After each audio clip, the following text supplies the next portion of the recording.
My job under the Environment Act is to keep under review the system of agencies and processes established by the government to manage the allocation, use and preservation of natural and physical resources. The bill in front of you will, if enacted, seriously undermine the system we have established to manage the allocation and use of marine space for aquaculture. The key points to grasp are these.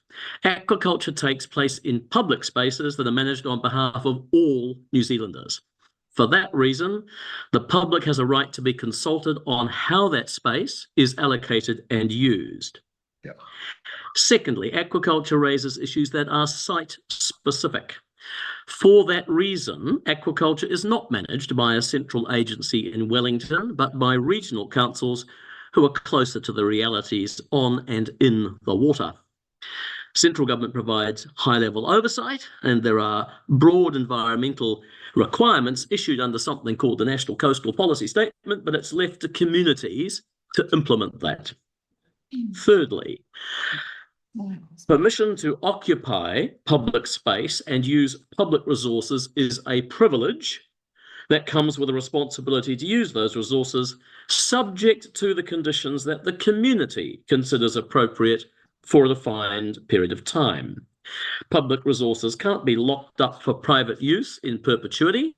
Resource consents have a life, and when they expire, they can be reapplied for, and the community has a right to review the conditions that apply. So conditions are there to minimise the impact of farming on marine biodiversity, secure safe navigation, and deal with some of the minor nuisances that arise between any businesses and their neighbours. Now, the changes proposed by this bill demolish the integrity of that system.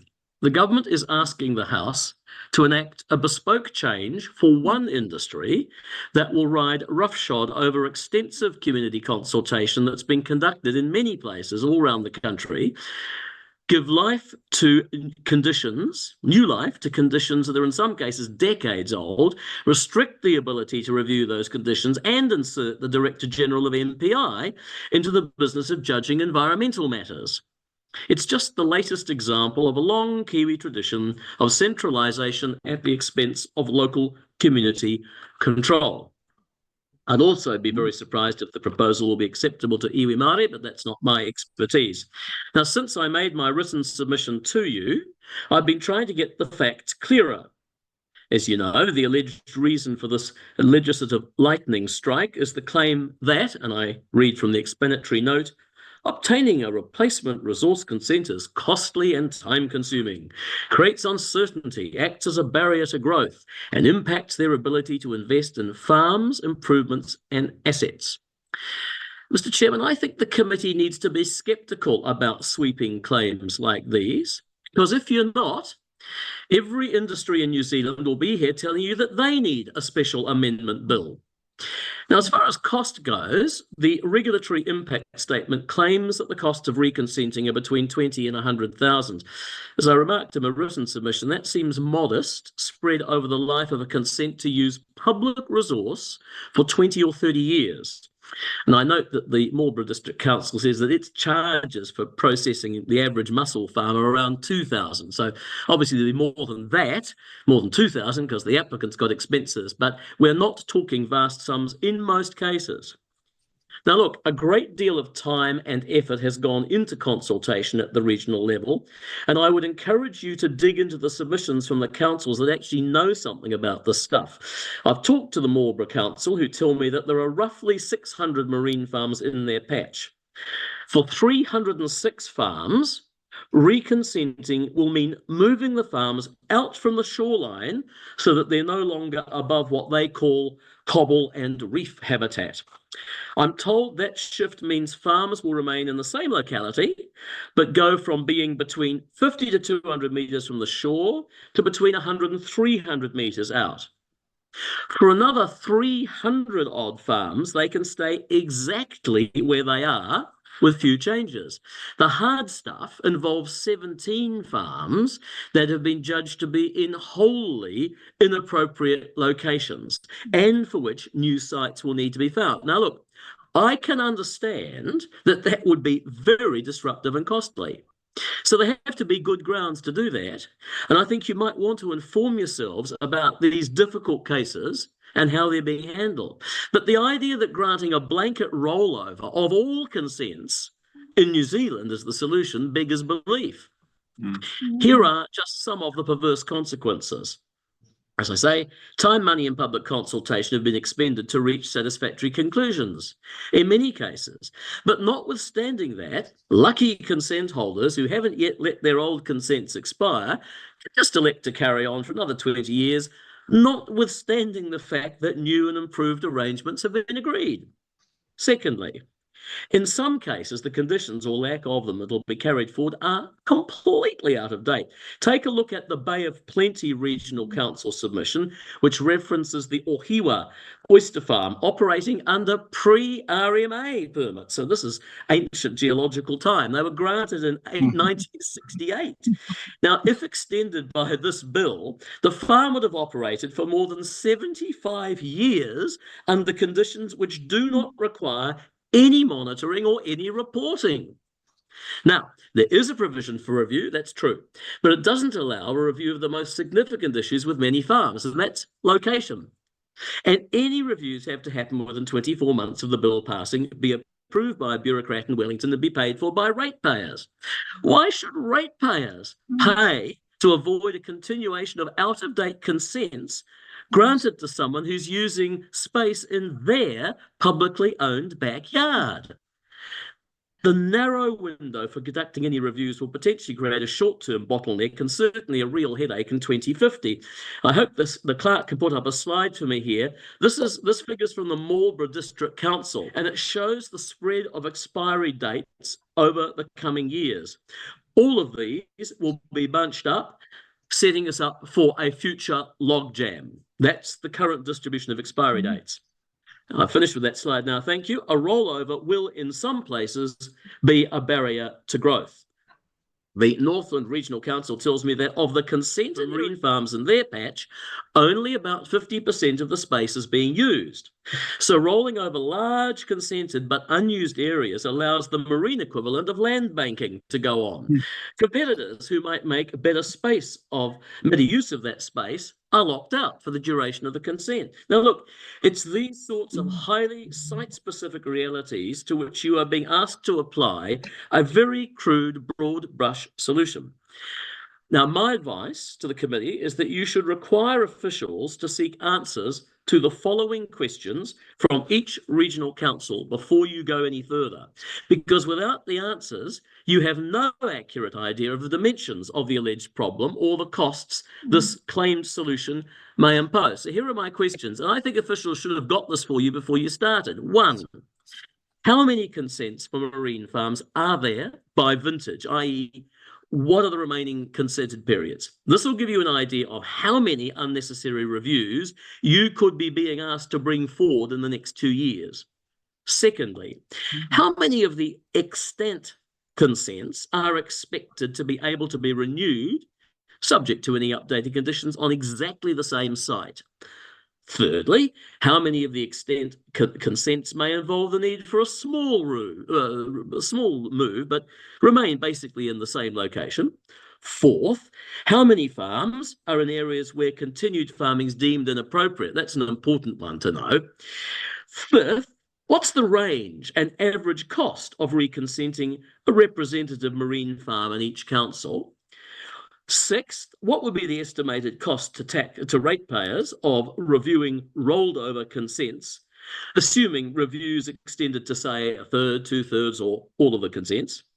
And finally, I'd ask MPI what the expected commercial return would be for a representative marine farm operation over its life, and how that compares with the reconsenting cost, which they estimate at $20,000 to $100,000. Mr. Chairman, I think this bill is a case of a sledgehammer being used to crack a nut. You should not consider passing it before you have much better information to support it. If you consider that it should proceed, I would suggest at a minimum that the time frame for and review of conditions should be aligned with the expiry date of the pre-existing consent, rather than trying to stuff everything into a 2-year window following the passage of the bill. Yeah. That review should extend to location where they are minor. In some cases, this is a question of 100 metres or so. The decision to review a consent should be in the hands of the consenting authority, not the Director General of MPI. Any review process should enable a level of public input that's proportionate to the scale of what's at issue, because this is public space. And finally, a consent authority should be able to cancel consents where consented space remains unused after a defined period, to stop what I've talked about as sort of marine banking. Now, that's what I'd like to say to you today. As I said, it took 10 minutes.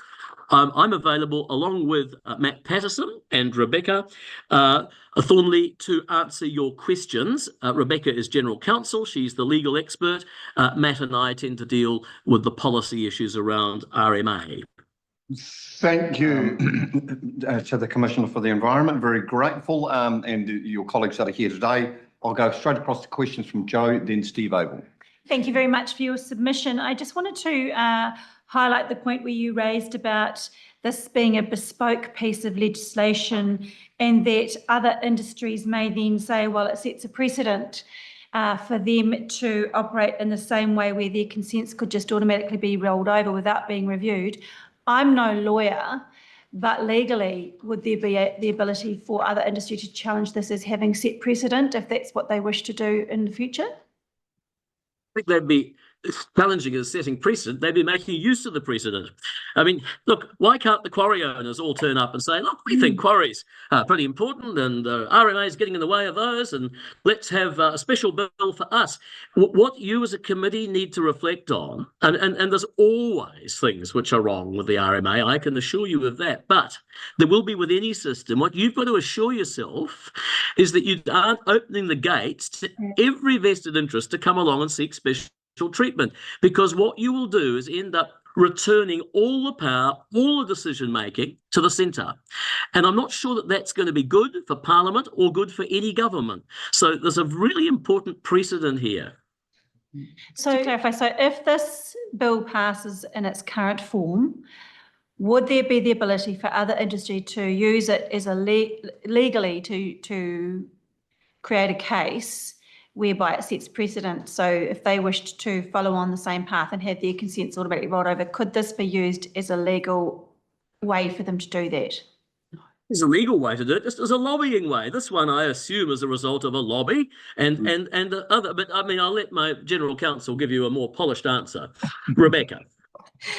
Simon, as he's already outlined for the members, there's not so much creating a litigation toehold, but certainly would be opening up government and this very House to the argument that, well, if you've done it before, why can't it be done? And certainly the issues or similar challenges with reconsenting have been put before the Environment Select Committee recently in submission. The fast track approvals bill, and particularly strong feeling coming out of the aggregate and quarry and timber processing industries. Thank you.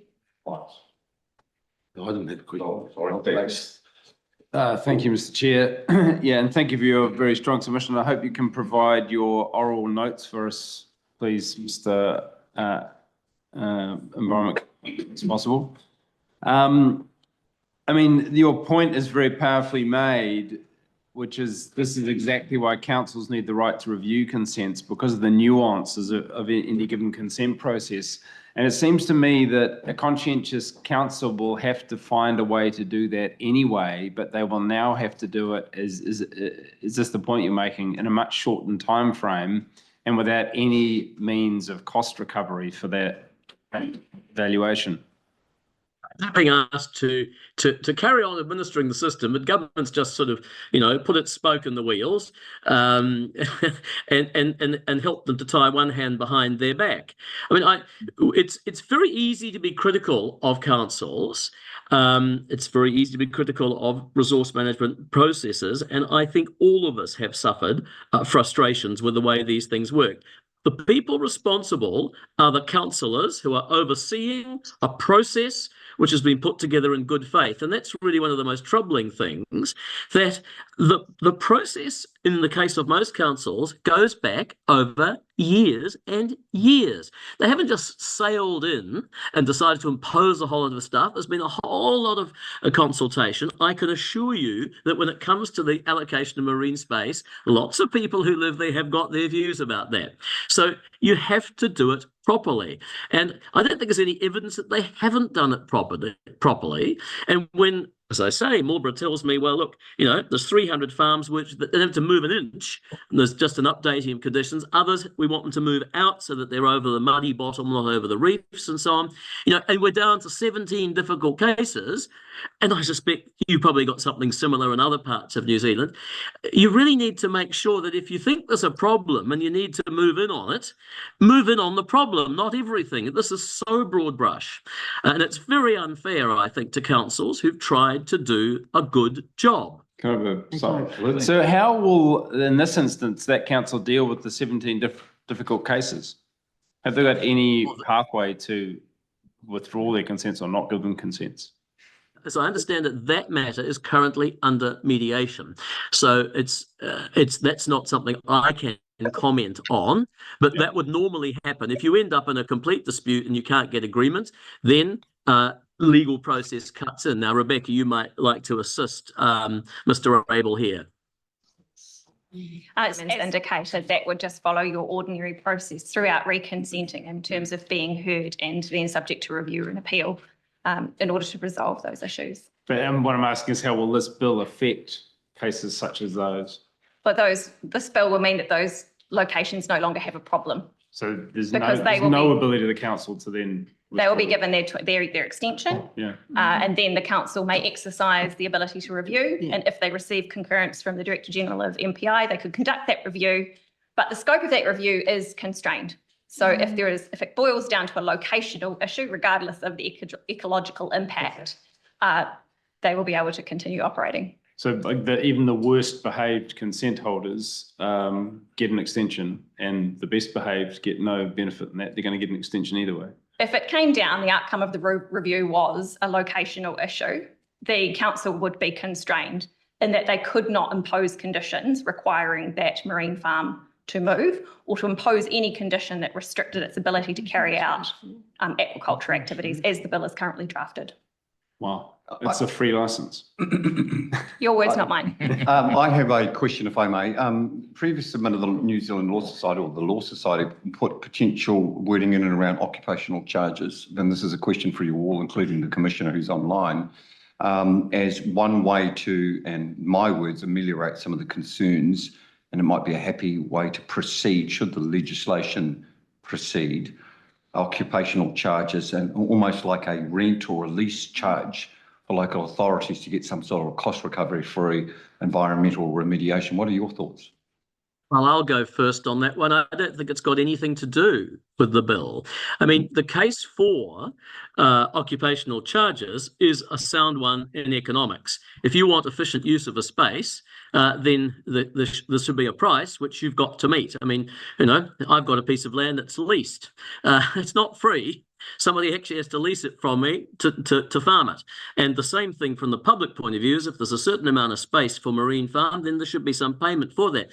But that's got nothing to do with conditions or the length of time that something has been consented. And I wouldn't confuse the issues. The idea that if your thought was, oh, well, let's not have the conditions, but you pay us some money and then we can pay to clean up at the end of the day. Look, I don't think that's a good idea at all.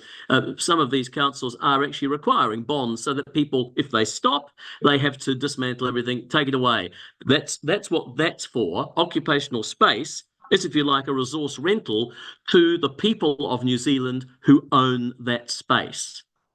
Thank you. No further questions, members? If we've still got time. Maybe a very short one, Steve, if we'd be obliging. Yeah, just to you, Mr. Upton, you make the comment that it begars belief that we would be passing a piece of legislation like this. In the context of your many, many years of experience in watching environmental legislation through the House, where does this rate in terms of its tone deafness to the contemporary values around how we manage environmental resources. I have to say, I don't maintain a sort of a seismic detector for, you know, the richer scale of breaches. Look, I think I've said what I want to say, and that is that this departs very, very significantly from the processes that the House has put in place. I don't think it's a good precedent. I think you embolden lots of people to come to you with all sorts of special legislation. And I think, regardless of your views on the environment, you know, should it be tougher? Should it be more lenient? You can't run the stuff from Wellington. You have to devolve it because it's always site specific. And so that's why I think it's actually a very unwise thing to do. Thank you. Thank you, Commissioner. We've met time. Very grateful for your time and the time of your colleagues.